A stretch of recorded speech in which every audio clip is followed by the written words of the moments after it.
Ethiopia is more than a place on the map. It is a declaration that history has a heartbeat, that truth survives even when buried beneath centuries of silence. When the world thinks of civilization, it often looks westward. When it reflects on knowledge and culture, it rarely looks southward.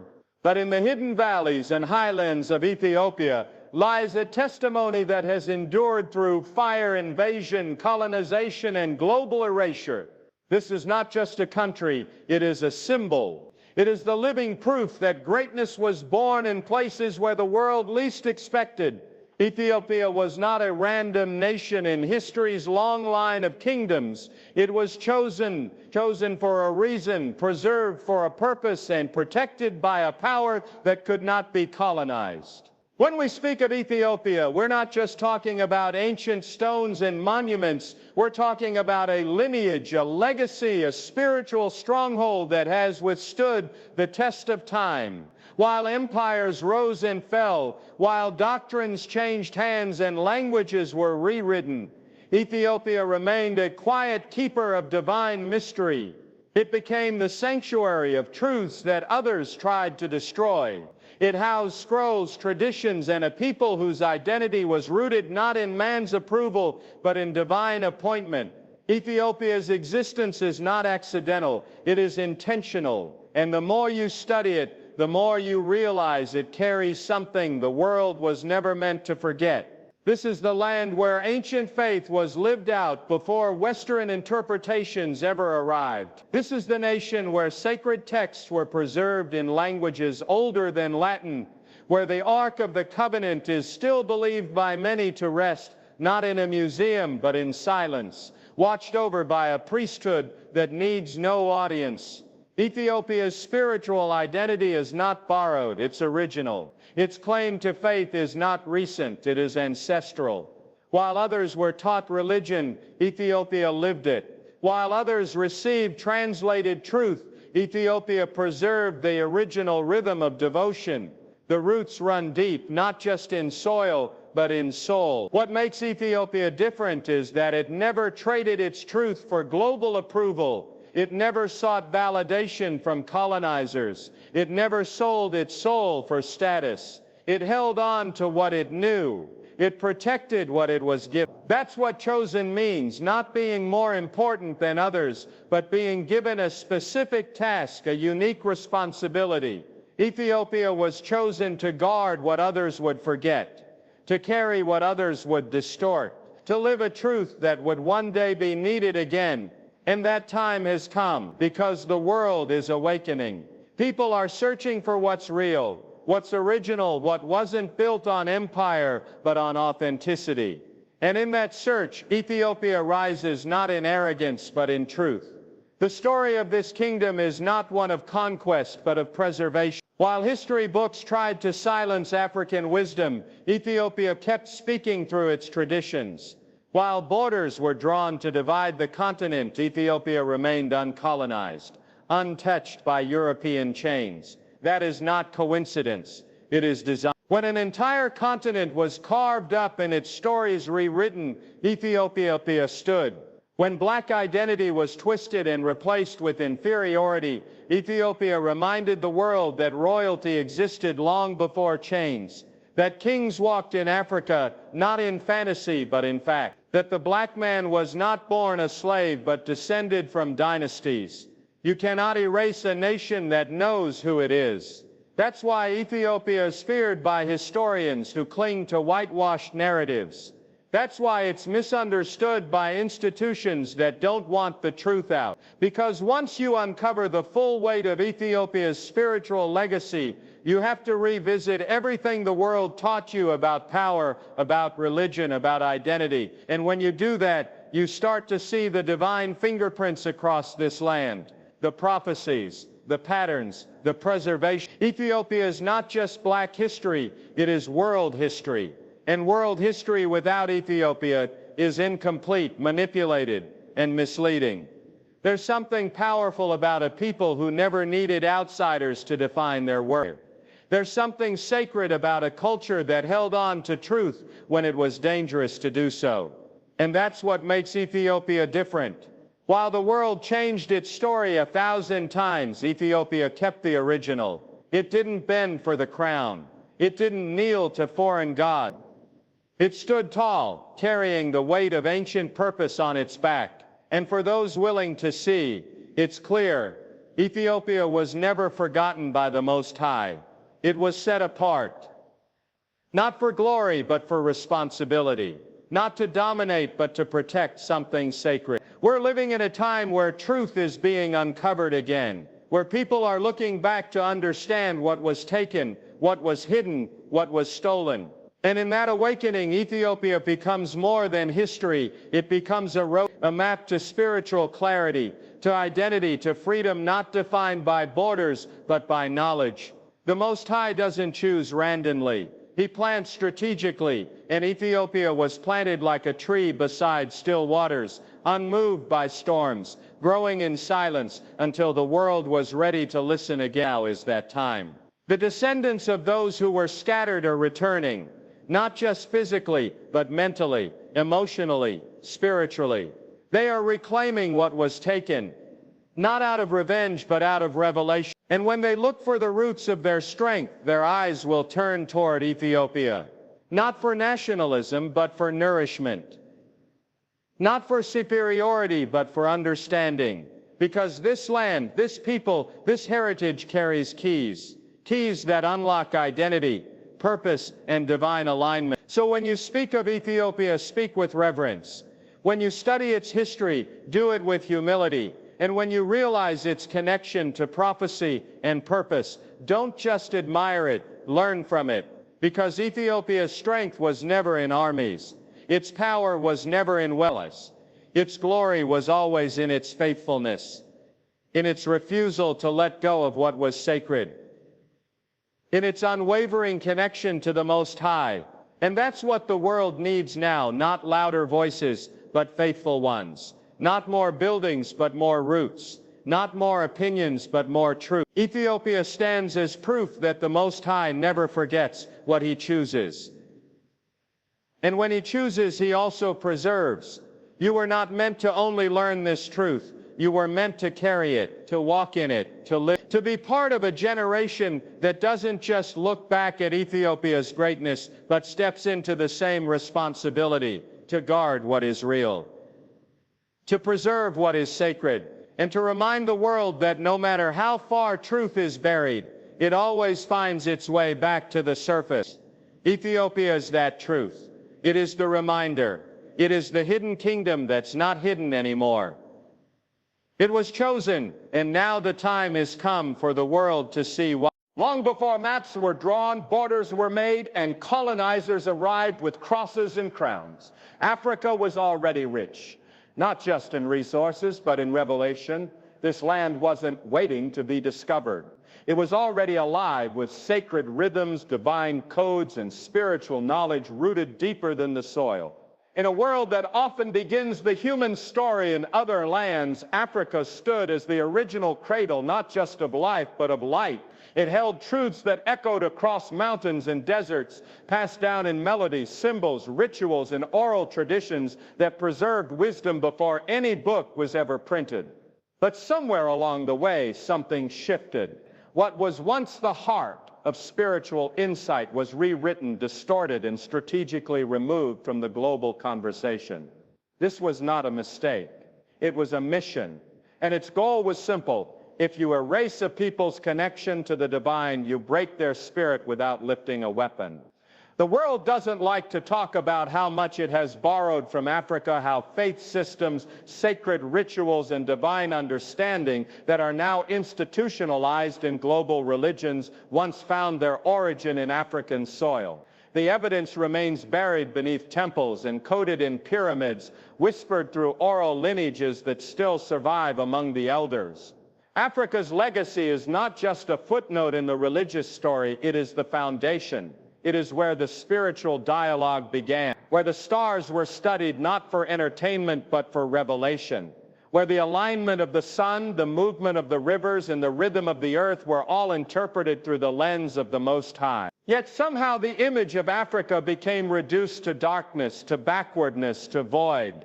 not because it lacked truth, but because it carried too much of it. Colonization didn't begin with swords. It began with story, with the rewriting of spiritual history, the demonization of indigenous faith, and the replacement of divine connection with dogma. Africa's connection to the Creator was rebranded as primitive. Its wisdom was labeled as superstition, and those who held on to the old ways were called pagans, while foreign doctrines were installed with force. The mission was never just to occupy the land, it was to empty the soul of its memory, to make a people forget that they once walked with power, discerned the times, and understood that the divine was not distant but present, speaking through the very land they stood on. But even in the silence, truth survived. Even when temples were destroyed, even when elders were silenced, even when scrolls were burned or stolen, the heartbeat of Africa's spiritual legacy never stopped. It survived in lullabies, in drumbeats, in migrations, and in dreams. It lived on in scattered tribes and secret gatherings, hidden beneath layers of imposed belief. And now, in a time when the world is waking up, when people are tired of empty rituals and shallow answers, that ancient wisdom is stirring again. The descendants of those who carried the sacred are being drawn back, not to a religion, but to a remembrance that their roots go deeper than slavery, deeper than oppression, deeper than modern labels. Africa's legacy matters because identity cannot stand without origin. And when a people no longer know where they come from spiritually, they become easy to lead, easy to deceive, easy to exploit. That's why the erasure was intentional. Because as spiritually aware, Africa was always a threat to those who wanted to control narrative. That's why reclaiming this knowledge isn't about pride, it's about purpose. It's not about race, it's about restoration. Because when the children of the soil remember who they are, they also remember their assignment. To be not only caretakers of land, but carriers of light. To awaken the world not with protest, but with presence. Not with noise, but with clarity. The kind of clarity that comes when you finally realize that the truth the world is searching for has been lying within you all along. This is not a call to abandon faith, but to understand it, to examine what was inherited and what was imposed, to ask questions without fear, to reconnect not with traditions that divide, but with wisdom that unites. Africa's spiritual legacy is not a threat to global truth, it is a missing piece of it. It completes the picture. It humbles the ego. It reminds the world that the Most High never chose based on power or empire, but on obedience and reverence, that He revealed Himself not just in palaces, but in deserts, not just through prophets with scrolls, but through mothers with song. That divine truth was never reserved for one language or one lineage, but spoken in the rhythm of the people who listened. And now the world needs Africa's voice again, not the colonized version, but the original sound, the sound that knew when to plant and when to harvest, that discerned the times not by watches but by the stars, that felt the presence of the Creator in the wind, the river, the flame, that saw the divine not only in the heavens but also in the way a village gathered, in the way justice was handled in community, in the way children were taught their names meant something. That wisdom lost to the world but still alive in memory is rising. And when it rises fully, it won't seek dominance. It will offer healing. Because what was buried wasn't destroyed. It was preserved. Hidden for a time when the world would be ready to listen again. That time is now. There are stories that travel through time, not by paper but by spirit. Whispers passed from generation to generation that never made it into textbooks or modern documentaries, yet they endure with a power that defies explanation. One such story surrounds the land of Ethiopia, a place often misunderstood but never insignificant. Deep within its borders lies a quiet mystery, guarded not by military power but by spiritual discipline and ancestral duty. It's the belief that Ethiopia holds within its grasp sacred relics, divine scrolls, and prophetic artifacts that the world has forgotten, or more accurately, chosen to forget. But what if what Ethiopia still holds is not just symbolic? What if the Ark of the Covenant, sacred manuscripts, and unfiltered truth are not myths, but hidden realities waiting for the right time to be revealed?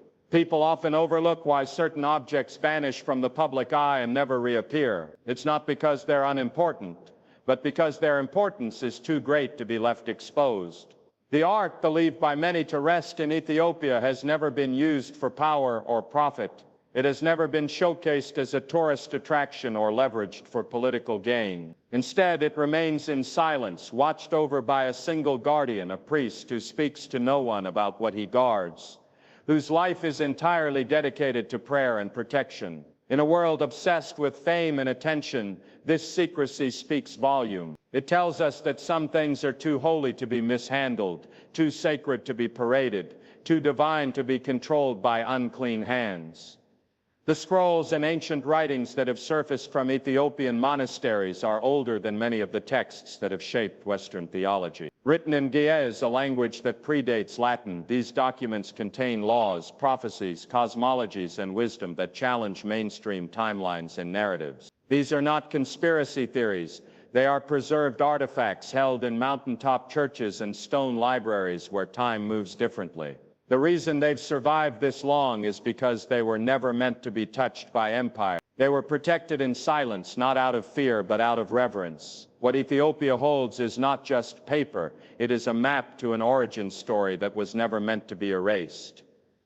In the centuries when nations were expanding through colonization, the power structures knew what Ethiopia represented. This was not just another territory to conquer. It was a place of divine storage. While temples in other lands were looted and scrolls burned, Ethiopia remained defiant. It wasn't that armies didn't try, it was that divine timing would not allow them to succeed. When you study the failed invasions, the natural barriers, and the impossible resistance of a small nation against massive forces, you start to realize something else was protecting it. A spiritual wall, a covenant in action. Not every battle is won by swords. Some are won by assignment. And Ethiopia's assignment was preservation. The silence surrounding Ethiopia's treasures is not weakness. It's strategy. In a world where everything is shared, streamed, and sold, silence becomes the last form of resistance. It forces people to wonder. It calls on the spirit to discern what the eyes cannot see. The guardians of these relics have never tried to convince the world. They simply keep watch, because the value of truth does not increase with exposure. It holds its weight in stillness. And when the time comes, truth doesn't need to be shouted. It reveals itself with undeniable presence. Just like the ark is said to possess unimaginable energy, the truth Ethiopia protects pulses beneath the surface, waiting for alignment with divine time. There are many who say, why doesn't Ethiopia reveal everything? Why keep it all secret? But that question misunderstands the weight of sacred duty. Everything sacred is not for everyone. Some truths are revealed gradually, only to those ready to receive them. The Most High does not cast pearls before those who seek to trample them. Instead, he stores them where the faithful remain, not to hoard them, but to shield them from corruption. Ethiopia's silence is not about elitism, it's about stewardship. And in a time when the world is hungry for answers but careless with truth, that kind of stewardship is more important than ever. Look at the pattern of history. When sacred things are placed in the wrong hands, they become tools for domination, not healing. That's what happened when scriptures were manipulated, when religion became empire, when spiritual systems became institutionalized power structures. Ethiopia, on the other hand, never tried to weaponize its wisdom. It chose humility over influence, devotion over display. And for that reason, it has remained the keeper of things too holy for the marketplace, too real for revision, too ancient to be erased. As global crises continue to unfold, people are turning back to origins. They want to know where truth started, who preserved it, why certain things were hidden, and who still holds the key. In this great return, Ethiopia rises not with noise, but with proof.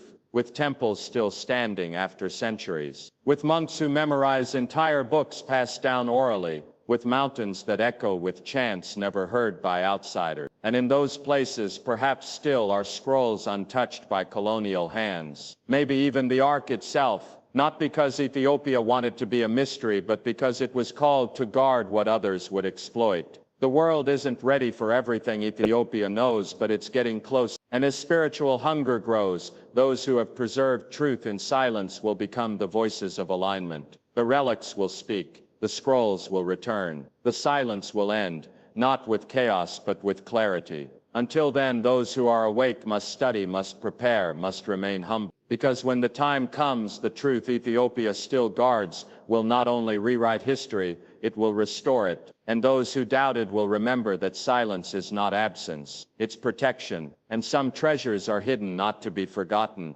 but to be revealed at the appointed time. There is a reason why certain narratives have been pushed forward while others were deliberately buried. It wasn't just about religion, it was about control. Whoever controls the geography of sacred history controls the perception of divine authority. For generations, people were taught that the Holy Lands, the cradle of spiritual events, were located in a narrow desert region in the Middle East. Maps were drawn. Pilgrimages were directed. Borders were drawn tightly around those ideas. And anything that challenged that version of truth was labeled heresy or myth. But truth does not vanish. It only waits. And now more people are beginning to ask, what if the real geography of sacred history was misrepresented? What if the real Jerusalem, the place where divine presence once touched earth in an unshakable way, was not where we've been told it is? What if it lies further south in the highlands of Africa, perhaps even in Ethiopia? For too long, Africa has been viewed as a continent to convert rather than a continent of origin. But this was the land of ancient kingdoms that worshipped before the Western world had names for worship. This was the land where mountains echoed with prayers and stars were read, not for curiosity, but for covenant. Before there were cathedrals, there were tabernacles built with hands that knew how to align earth with heaven. Before European cities had heard of monotheism, there were African temples that honored the Most High with sacred laws, sacred times, and sacred rhythms. Yet history was rewritten, and Africa was pushed into the margin. Its role in divine history was either erased or repackaged under someone else's banner. There are countless questions that mainstream theology cannot answer without discomfort. How do we explain the geographic inconsistencies in ancient maps and texts? How do we reconcile the fact that many of the early people described in spiritual texts bore the physical traits and customs of African tribes? How is it that so many cultural patterns found in Ethiopia, in Eritrea, and in Sudan so closely resemble the descriptions of the so-called Holy Land? It's not coincidence, it's concealment. Because if people began to believe that the real Jerusalem might be in Africa, everything else would have to shift. The interpretation of Scripture, the understanding of chosen lineages, the view of who was entrusted with divine revelation. Consider Ethiopia, a land that has remained uncolonized and spiritually independent longer than nearly any other. A land that still practices ancient rites in ancient tongues. A land where monks chant daily prayers older than the language of the conqueror. A land where tradition says sacred relics are not lost, but kept in silence. Look at its geography.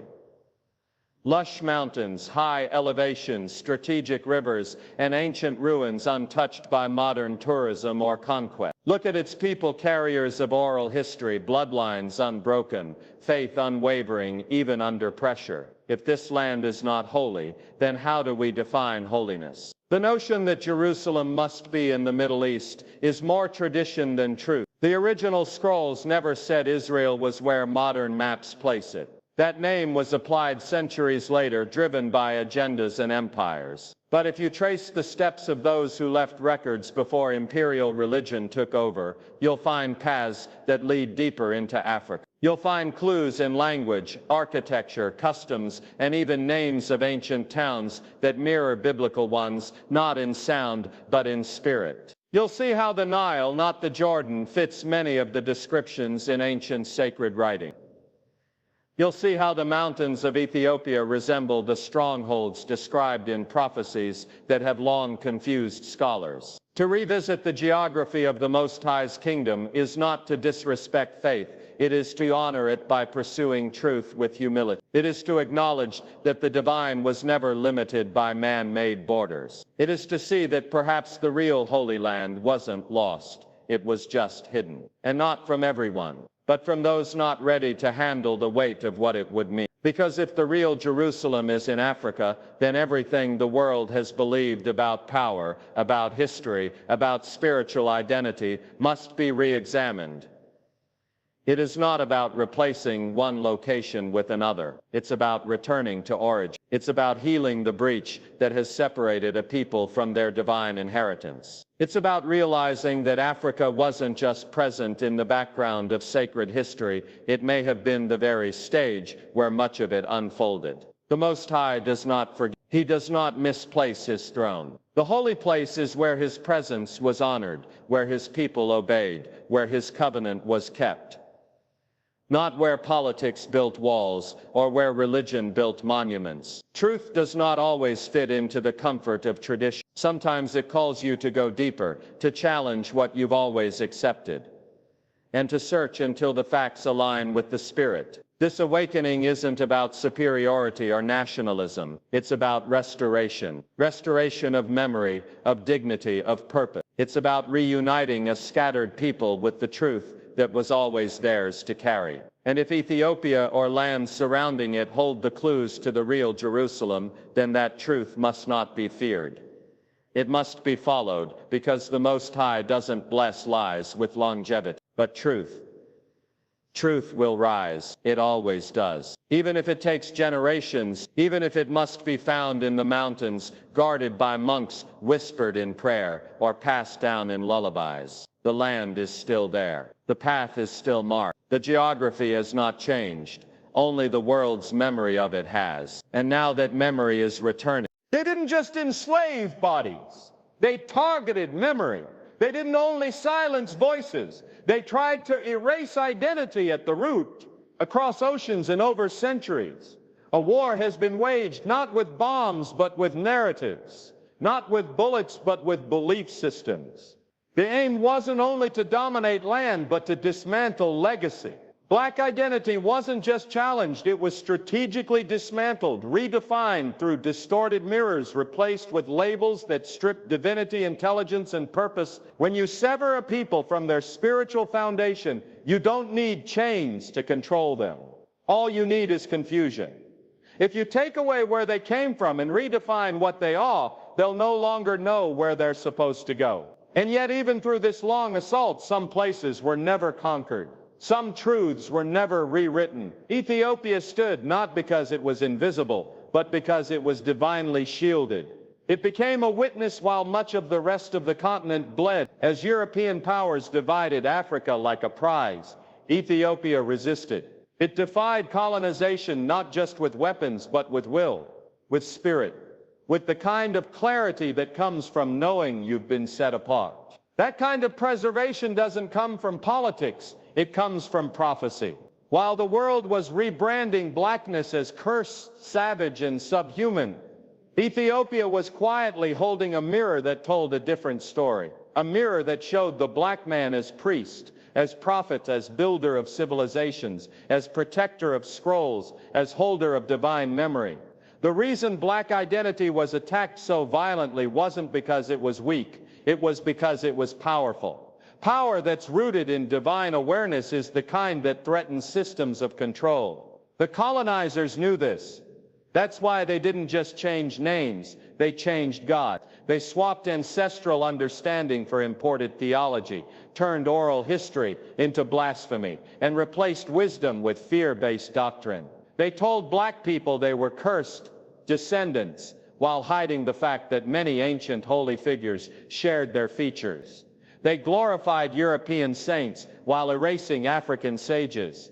The aim was not only to conquer, but to confuse, because when a people forget their worth, they stop asking questions, they stop resisting, they stop remembering who they really are. Ethiopia, however, never forgot. It guarded its faith with reverence, its traditions with silence, and its relics with unshakable duty. And that preservation became dangerous to the global order, because in it lay the blueprint for restoration, not just for Ethiopia, but for every scattered soul across the diaspora, who had been taught to believe they were nothing more than history's leftovers. In the echoes of Ethiopia's mountains are truths that challenge everything Western religion has taught. In its chants and manuscripts are timelines that reveal Africa didn't receive the word secondhand. It carried it before it was ever translated. That's not mythology, that's memory. And that's exactly why so much effort has been made to keep that memory hidden.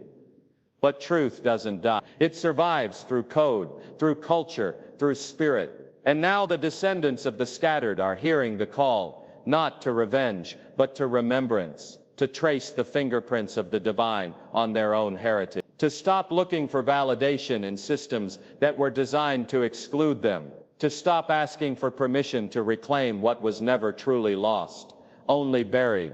Ethiopia shows what happens when a people guard their spiritual identity like treasure. It reveals how powerful preservation, and it calls on others to do the same, not to copy, but to awaken, to return to the roots that religion tried to sever, to reconnect to the sacred before the chains, before the ships, before the rebranding of a divine people into an enslaved race. This isn't about rewriting scripture. It's about reading it again through eyes that were once shut. It's about realizing that divine authority was never meant to be centralized in Rome, or Europe, or any single empire. It was meant to be shared among those who honored the Creator.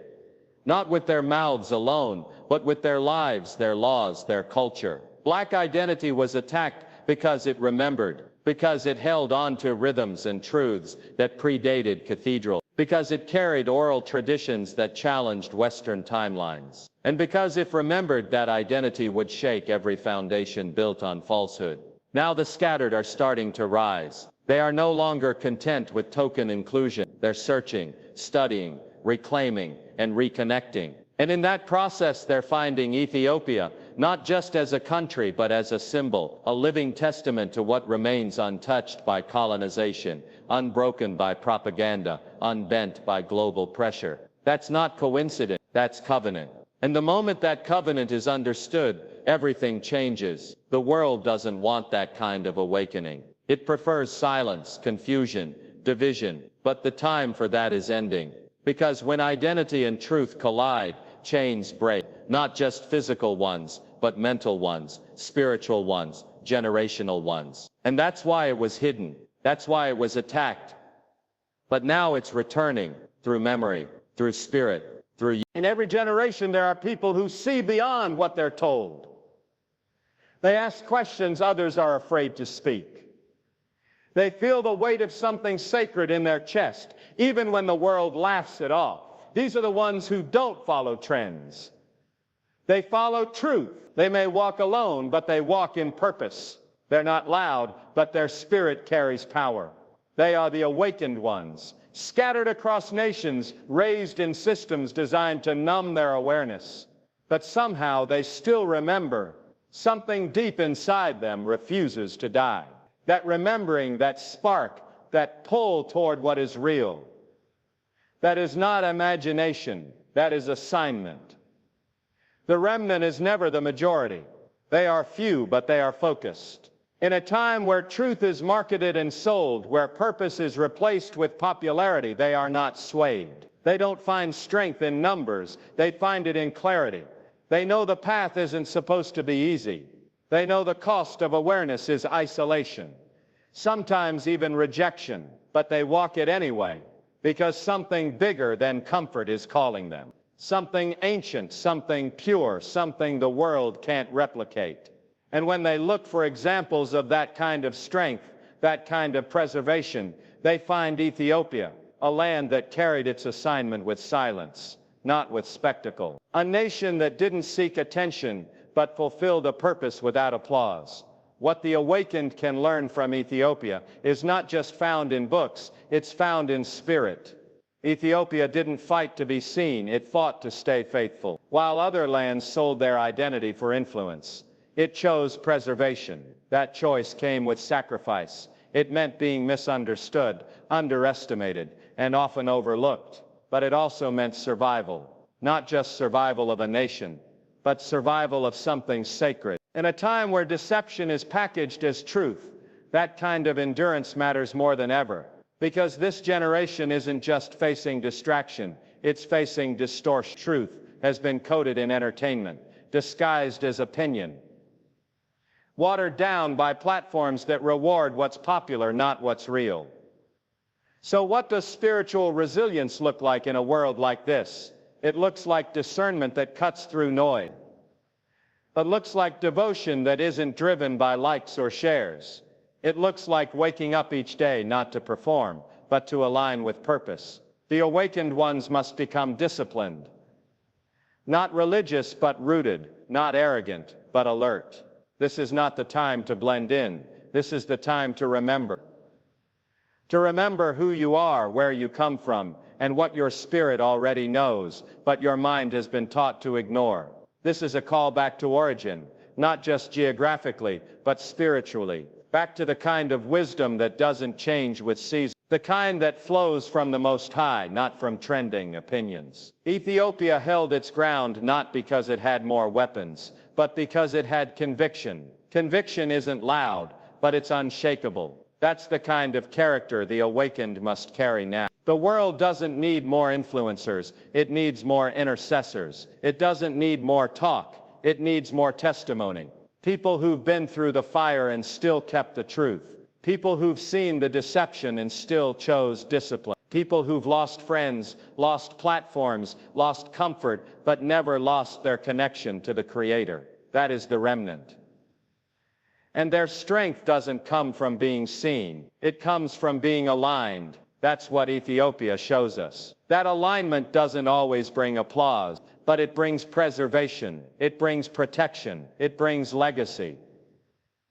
You don't need to wait for validation. You don't need to be accepted by broken systems to know you carry something sacred. If your eyes are open in a world that profits off blindness, you are already marked. You are already chosen. But awakening is not enough. You must build endurance. You must study. You must unplug from what distracts and pour into what develops. You must not only unlearn what was false, you must live what is true. The road is narrow, but it leads to clarity. And clarity is freedom. This is a time where people are waking up everywhere, but awakening without anchoring leads to drifting. The remnant must be anchored. Anchored in purpose, anchored in values, anchored in the kind of unchanging truth that no storm can shake. And when the winds blow and the waves rise, the awakened won't panic. They'll stand, just like Ethiopia stood, quietly, steadily, unshaken.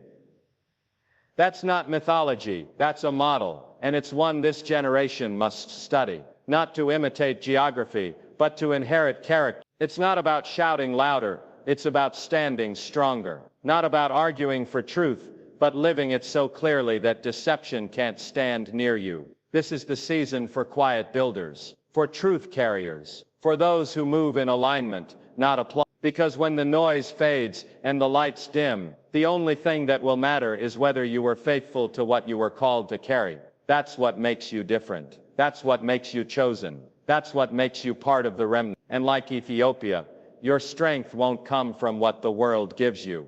It'll come from what it can't take away. Your clarity, your conviction, your connection, your courage to keep walking in truth, even when no one is clapping. That's what builds legacy. That's what carries purpose. That's what speaks without saying a word. The time is now, not for performance, but for purpose. The rise of the awakened isn't coming, it's already here. The question is, will you carry your part? Will you guard what's sacred? Will you endure in silence when the crowd walks away? Because the Most High never needed a crowd, only a remnant, and you were born for that.